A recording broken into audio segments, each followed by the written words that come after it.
Welcome YouTube, jgreen302. Welcome to my first prepping video.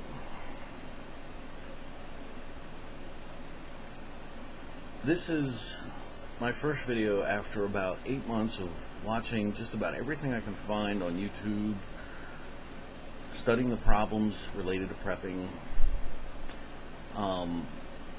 Thought that I could provide a little something that seemed to not be out there very much in the community, and to provide a little feedback as a way of saying thanks for all the tips and the information and everything that the community has provided me to help get me where I'm at to this point. On this one, I think that if I would have to put a name to it, it would be Shit Hits the Fan Food Prep. It applies both to bugging in, bugging out, and it also is a real good idea for a bag in the vehicle. And I thought that I would bring this up because in all the videos I've seen, I don't think I've ever seen anybody actually mention this. So here we go. Food preparation. You can have all the food, and granola is great for a while, but if it's cold, warm food is nice. A hot cup of coffee is nice. So let's be realistic. Well, here's what I think that most people just haven't got clued in on yet. Have y'all ever seen one of these?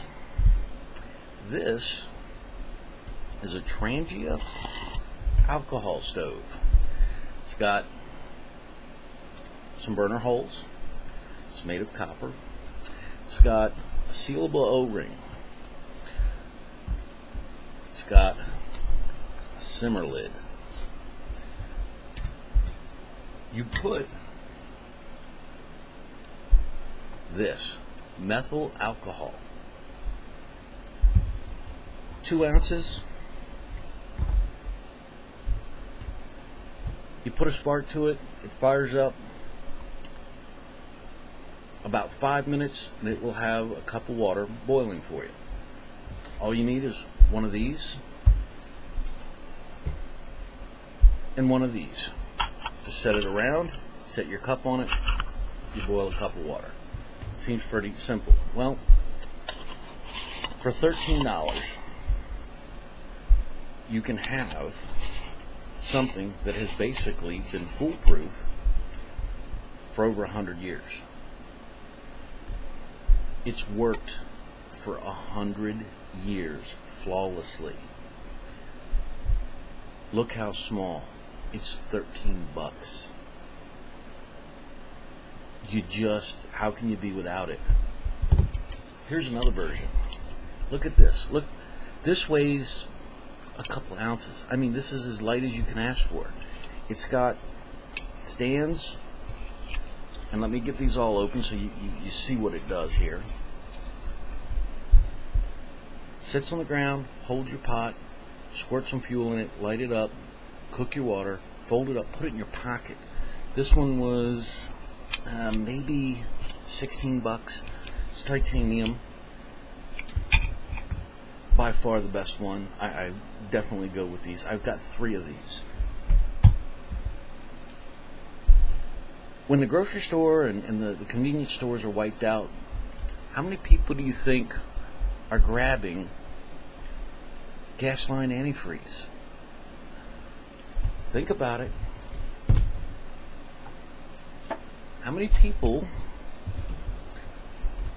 are raiding the paint supplies? Think about it. Here's another one. Guess what else it runs on? Talk about some cheap fuel. Couple of points here. This causes soot. This has caused soot. And this really causes soot. This actually is soot free. This doesn't happen. I found this out by testing. So here's my point. Let me get this out of the way.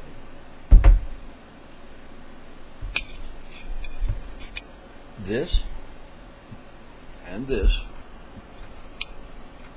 is enough to keep you fed in coffee for a week. Take a look. I mean, stop and think about it. There is your boiling water for a week. That should be in your vehicle.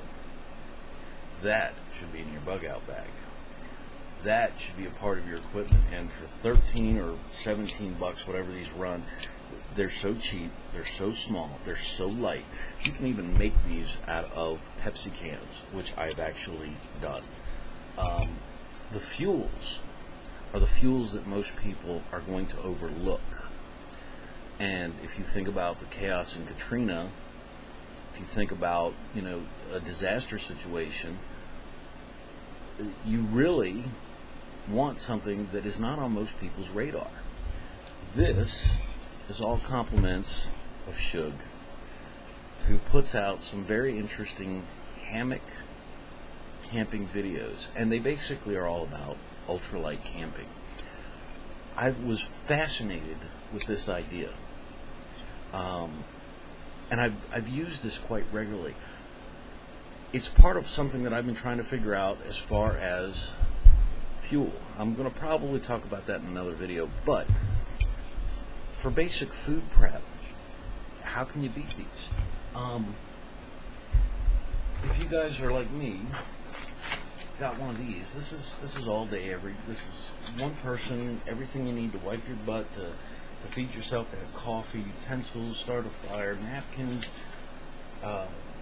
really good meal. I mean, all based on a cup of water. And if you're boiling your water, you're not getting sick. Your water is going to be sanitized.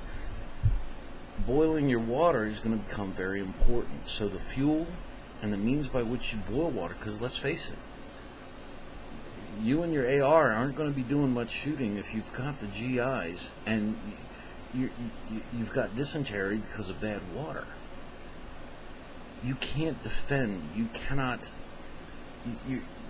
If you mess up with your water and you get sick, all your planning is for nothing, because a man who is constantly having the squirts cannot possibly do everything else he is expecting to do. So boiling your water, not a bad idea. Having it simple, reliable, with cheap fuel. I thought that this might be a nice tip for the community, my way of giving back. Something that I've learned, and in the process of watching thousands of YouTube videos, nobody mentioned it. Thought I'd put that on everybody's attention plate and say, hey, might be a good idea. You know what's best for you. But there's a very good idea. I'll leave it at that. Think about it. Thanks for watching. Have a good one.